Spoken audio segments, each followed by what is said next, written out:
Kesempatan kali ini kita akan membahas bedah emiten barang Vestok, dan emiten yang akan kita bahas ini adalah salah satu perusahaan terbesar di Indonesia, yaitu adalah BBRI. Kita akan membahas BBRI karena kita melihat ada koreksi di beberapa waktu terakhir ya. Tetapi apakah BBRI ini layak untuk kita koleksi bersama? Kita akan bahas di video ini sampai akhir, jadi pastikan Bapak Ibu menonton video ini sampai tuntas Bapak Ibu. Dan bagi Bapak Ibu yang baru join, langsung saja klik subscribe supaya kita nanti ke depannya bisa belajar bersama.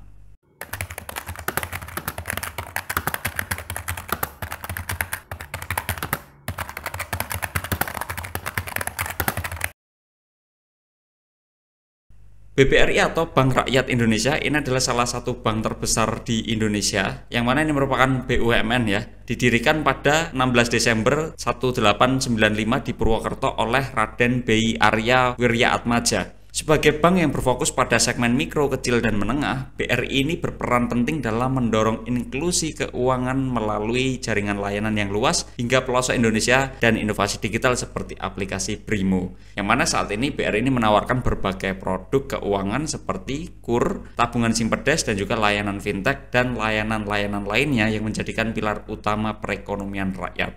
Sebagai sebuah organisasi, visi utama dari BRI ini adalah ingin menjadi the most valuable banking group in Southeast Asia and champion of financial inclusion. Misinya ada 3 secara garis besar ya. Yang pertama adalah melakukan kegiatan perbankan yang terbaik dan mengutamakan pelayanan kepada segmen mikro, kecil, dan menengah. Yang kedua adalah memberikan pelayanan prima dan fokus kepada nasabah melalui sumber daya manusia yang profesional. Dan yang ketiga adalah memberikan keuntungan dan manfaat yang optimal kepada stakeholders dengan memperhatikan prinsip keuangan berkelanjutan dan praktik GCG yang sangat baik.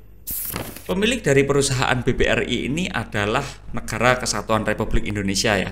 Ini dibagi menjadi 2 jenis saham, yaitu saham seri A dan juga saham seri B. Kalau Bapak Ibu sudah menonton bedah emiten yang pernah kita bahas dan membahas BUMN, ini sudah kita sering jelaskan ya. Tetapi poin utamanya perbedaan saham seri A dan seri B adalah saham seri A ini punya hak preferen yang tidak dimiliki oleh saham seri B. Dan saham seri A ini 100% dimiliki oleh Negara Kesatuan Republik Indonesia. Sedangkan saham seri B sendiri ini adalah saham biasa yang dapat dimiliki oleh masyarakat. Pemilik mayoritas dari saham seri B ini juga adalah Negara Kesatuan Republik Indonesia, ini dengan persentase sebesar 53,19% Bapak Ibu. Sedangkan masyarakat sisanya itu sekitar 46,18%. Ada juga jajaran komisaris dan juga jajaran direksi yang punya kepemilikan saham BRI. Namanya cukup banyak, jadi kalau kita tampilkan nanti tidak cukup di layar ya. Jadi kalau Bapak Ibu ingin melihat detailnya bisa langsung cek laporan keuangannya. Kita masuk ke struktur organisasinya Bapak Ibu. Di struktur organisasi ini terdapat perubahan pada jajaran Dewan Komisaris, yaitu Bapak Haryo ini menggantikan Bapak Hendrikus, dan juga Bapak Awan ini menggantikan Bapak Hadianto. Dan kita menilai jumlah komisaris dan jumlah direktur ini berada pada jumlah yang cukup banyak ya, yaitu komisaris 10 orang ini yang kami nilai terlalu banyak, dan direkturnya ada 12 orang. Sebagai pembandingnya ya, Bank BCA sendiri per kuartal 3 2024 punya jumlah komisaris itu sekitar 5 orang dan direkturnya 12 orang. Ya, jumlah direktur kita melihat 12 orang karena memang nilai asetnya cukup besar dan divisi usaha yang dimiliki itu memang cukup kompleks ya. Jadi kami rasa cukup wajar kalau jumlah direkturnya cukup banyak. Tetapi kalau kita melihat dari sisi komisarisnya, komisaris independennya ini ada jumlah orang yang cukup banyak ya Bapak Ibu. Ya sebetulnya kita sudah sama-sama tahu kenapa kok banyak sekali. Jadi kami rasa tidak perlu kami jelaskan. Dan berikutnya kita akan melihat profil dari Bapak Kartika dan juga Bapak Sunarso selaku komisaris utama dan juga selaku direktur utama. Ada baiknya Bapak Ibu mengecek profil komisaris dan direktur lainnya supaya mendapatkan gambaran yang lebih solid. Kita mulai dulu dari Bapak Kartika Wiryaatmaja. Beliau adalah komisaris utama sejak tahun 2020. Beliau WNI dan usia 50 tahun ya. Latar belakang pendidikan terakhir itu adalah MBA dari Erasmus University di Belanda. Secara garis besar Bapak Kartika ini memiliki kemampuan dalam strategi transformasi, inklusi keuangan, digitalisasi, dan juga manajemen risiko keuangan. Sedangkan Bapak Sunarso sendiri, beliau adalah direktur utama sejak 2019. Beliau WNI usia sekitar 60 tahun Bapak Ibu. Pendidikan terakhirnya itu adalah MBA dari Universitas Indonesia, dan secara garis besar Bapak Sunarso ini punya kemampuan dalam pengembangan UMKM, sinergi holding ultramikro, efisiensi operasional bisnis, dan juga inovasi produk dan juga layanan. Baik Bapak Kartika maupun Bapak Sunarso ini tidak punya hubungan afiliasi dengan direktur lainnya, komisaris lainnya, maupun pemegang saham lainnya Bapak Ibu.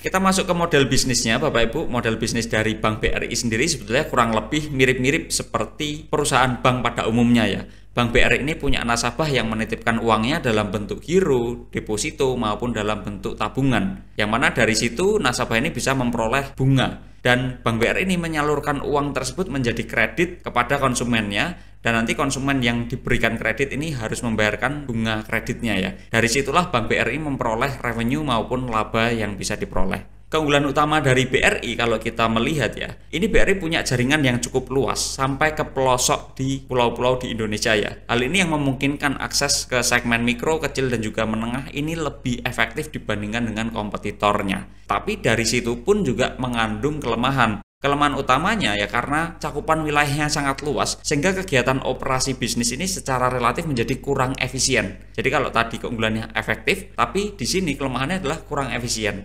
Ditambah lagi, segmen bisnis UMKM ini secara relatif lebih berisiko dibandingkan segmen bisnis pada korporasi. Karena kalau korporasi kan ukurannya lebih besar, biasanya lebih stable. Secara umum seperti itu.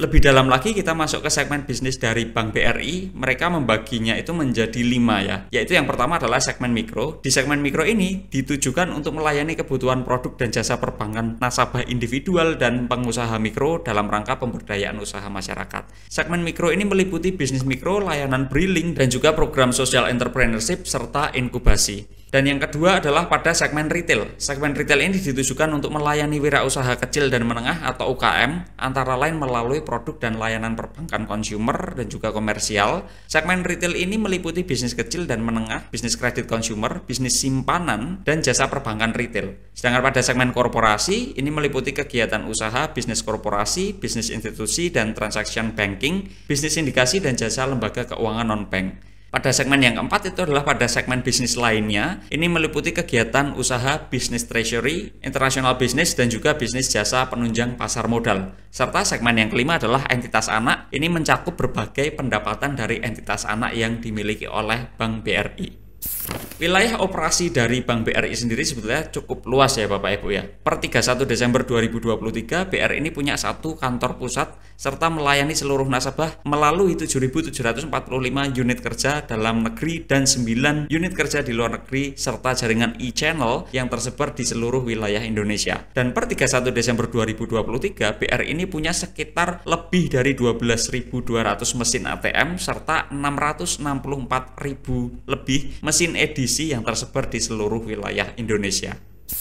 Masuk ke strategi dan pengembangan bisnis dari Bank BRI sendiri Bapak Ibu, target revenue dan juga laba bersih dari Bank BRI di tahun 2024 itu tidak disebutkan secara eksplisit oleh manajemen ya. Tetapi dari kinerja kuartal 3 2024 yang kita 1 tahun kan, revenue itu tumbuh sekitar 10,83% dari full year 2023 atau sekitar 198,39 triliun rupiah. Sedangkan laba bersih yang dapat diatribusikan kepada pemilik entitas induk ini sekitar 60,09 triliun rupiah atau turun tipis sekitar minus 0,01% dari full year 2023. Dan untuk mencapai target tersebut, yang mana sebetulnya tidak disebutkan secara eksplisit ya, ada strategi yang akan dijalankan oleh manajemen dan kita rangkum menjadi 4 poin. Yang pertama adalah penguatan segmen UMKM dan diversifikasi kredit. BBRI ini ingin fokus pada pertumbuhan kredit di segmen UMKM dengan target pertumbuhan sekitar 11-12% year on year serta diversifikasi ke segmen UKM dan consumer untuk meningkatkan portofolio yang berimbang.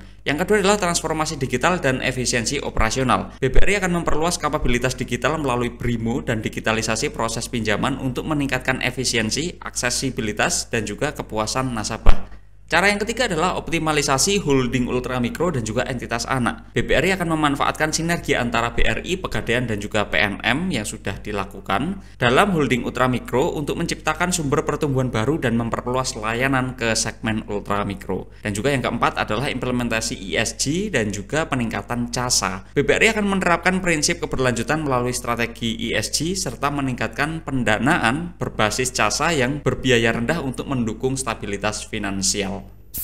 Kita masuk ke bagian neracanya, ada fixed asset dan juga current asset Bapak Ibu.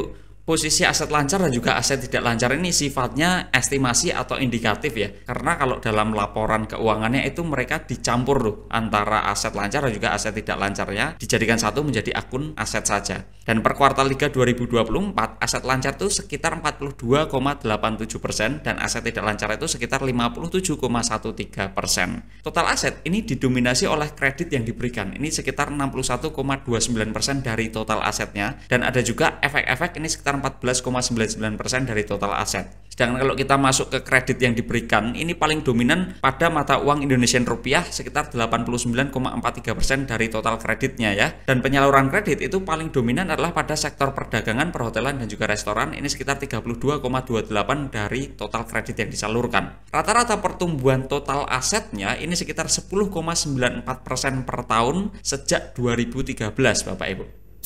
Sedangkan kalau kita melihat neraca di sisi yang lain, kita melihat komponen modal dan juga utangnya Bapak Ibu. Utang jangka pendek dan juga utang jangka panjang ini juga sifatnya estimasi atau indikatif ya. Dan per kuartal 3 2024 utang jangka pendek ini yang paling dominan, ini sekitar 77,20% dari total aset. Utang jangka panjangnya hanya sekitar 6,01% dari total aset, serta ekuitasnya sekitar 16,79% dari total aset. Nah, total liabilitas ini didominasi oleh simpanan dari nasabah, ini sekitar 83,45%, dengan dominasinya itu adalah pada giro dan juga tabungan. Dan casanya secara indikatif itu sekitar 64,16% per kuartal 3 2024. Rata-rata pertumbuhan total liabilitas itu sekitar 10,45% per tahun, sedangkan rata-rata pertumbuhan ekuitasnya sekitar 13,82% per tahun sejak tahun 2013 Bapak Ibu.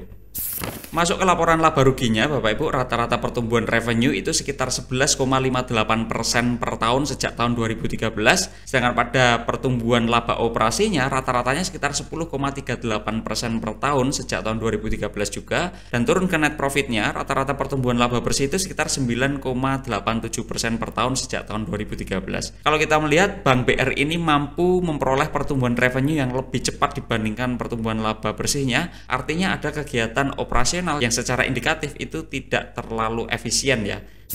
Lebih dalam kita menengok ke kontribusi pendapatannya Bapak Ibu. Kontributor utama secara rata-rata pada revenue ini adalah pada segmen mikro. Ini berkontribusi sekitar 43,99% dari revenue secara rata-rata, dengan rata-rata pertumbuhan sekitar 12,21% per tahun. Kontributor berikutnya adalah pada segmen retail, ini sekitar 29,69% dari rata-rata revenue, dengan rata-rata pertumbuhan sekitar 8,36% per tahun. Dan kontributor ketiga adalah pada segmen entitas anak, ini sekitar 12,49% dari rata-rata revenue, dengan rata-rata pertumbuhan sekitar 34,91% per tahun. Sedangkan pada segmen korporasi dan segmen lainnya ini tidak berkontribusi secara signifikan terhadap rata-rata revenue.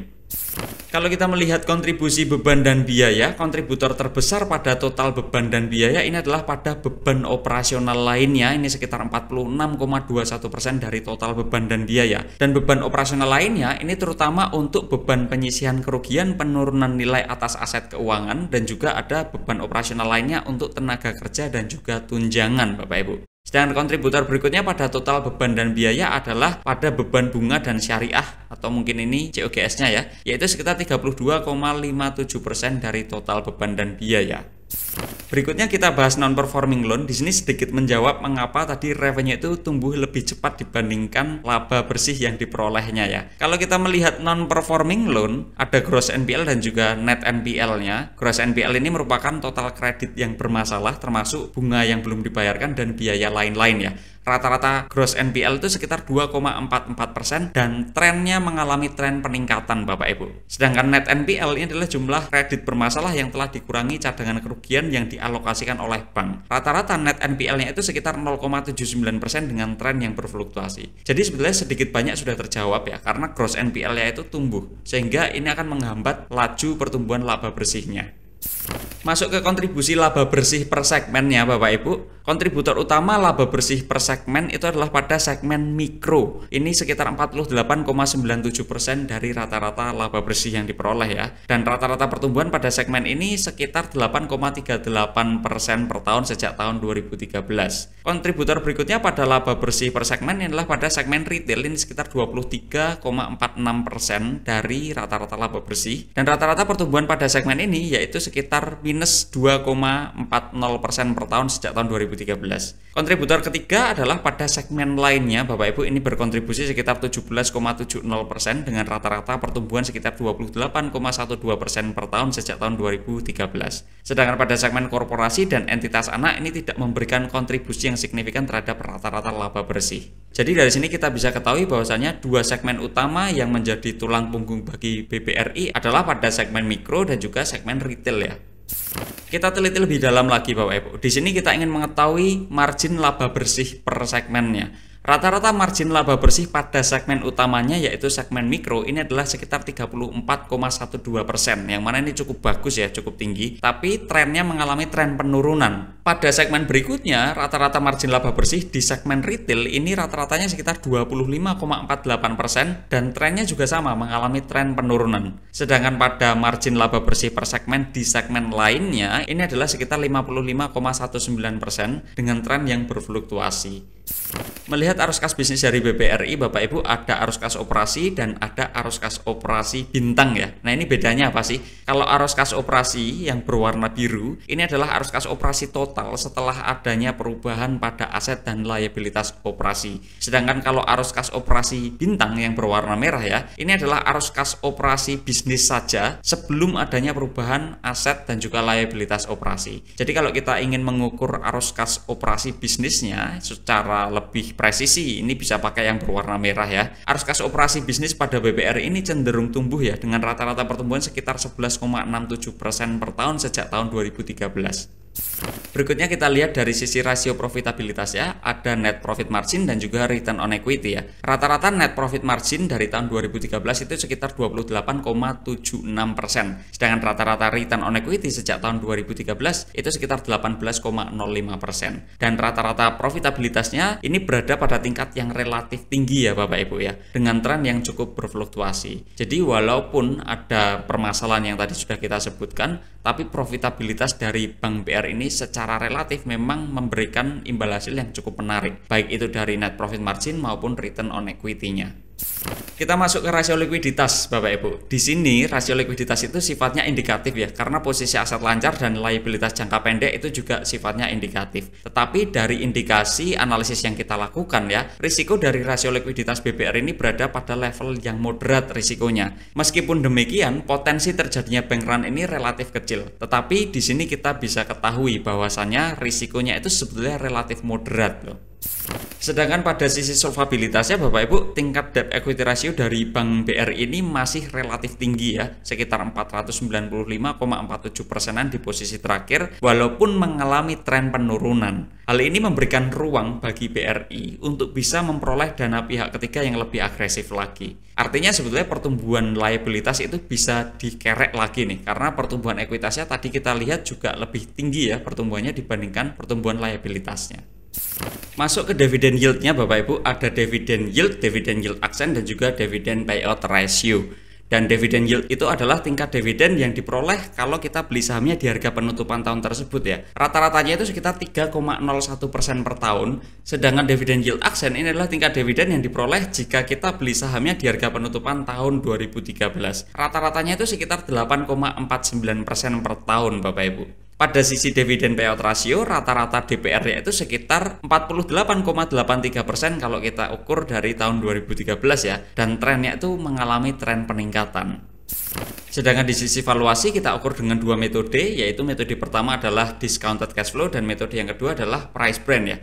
Kita hitung dulu dengan yang discounted cash flow. Ada 5 asumsi. Yang pertama, cash flow per share kita ganti dengan earning per share. Dan estimasi earning per share di 2024 ini sekitar Rp398,85 per lembar saham. Discount rate kita gunakan 15 dan growth rate itu menggunakan rata-rata sekitar 8,80% per tahunnya. Terminal growth rate-nya menggunakan rata-rata sekitar 2% per tahunnya, dan hasil perhitungan dengan discounted cash flow dengan asumsi-asumsi yang ada itu sekitar Rp4.726 per lembar saham. Sedangkan kalau kita gunakan price brand dengan estimasi earning per share yang sama sekitar Rp398,85 per lembar saham, dan rata-rata PI ratio sekitar 14,52, yang mana kalau kita lihat PI ratio sekitar 14,52 itu relatif agak mahal ya Bapak Ibu. Hasil perhitungannya itu sekitar Rp5.791 per lembar sahamnya.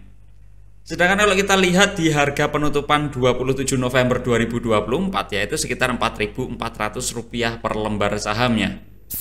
Dari diskusi kita siang ini kita bisa peroleh kesimpulan. Yang pertama itu adalah BBR ini merupakan perusahaan yang bergerak di subsektor banks dan bisnis utamanya adalah jasa perbankan ya. Lalu kesimpulan yang kedua adalah BBR ini punya neraca yang cukup baik walaupun mengandung resiko pada likuiditasnya. BBRI punya kemampuan mencetak laba bersih yang positif dengan tingkat profitabilitas yang tinggi Bapak Ibu, dan arus kas operasi bisnisnya itu positif serta bertumbuh. Dan tingkat dividen juga cukup menarik, baik itu dari dividen yield aksen maupun dari dividen yield. Dan di harga saat ini 4.400 kami rasa BBRI berada sedikit di bawah valuasi bisnisnya atau undervalued ya. Ya mungkin sedikit tambahan informasi, kalau kita mengukur pertumbuhan BBRI dalam 11 tahun terakhir dengan pertumbuhan pada 5 tahun terakhir, baik itu dari sisi aset maupun dari sisi laba ruginya ya, memang ada perlambatan pertumbuhan Bapak Ibu. Karena mungkin ukurannya juga semakin besar ya, jadi untuk mempertahankan tingkat pertumbuhan yang sama-sama besar itu relatif lebih sulit. Tapi gimana menurut Bapak Ibu, apakah BBR ini menarik dan juga layak untuk dikoleksi atau tidak? Coba drop di komen ya. Kita ucapkan terima kasih bagi Bapak Ibu yang sudah support channel ini dan juga sudah menonton video ini sampai akhir. Tonton juga video-video kita yang lainnya Bapak Ibu, dan sampai bertemu di video selanjutnya. Terima kasih dan selamat siang.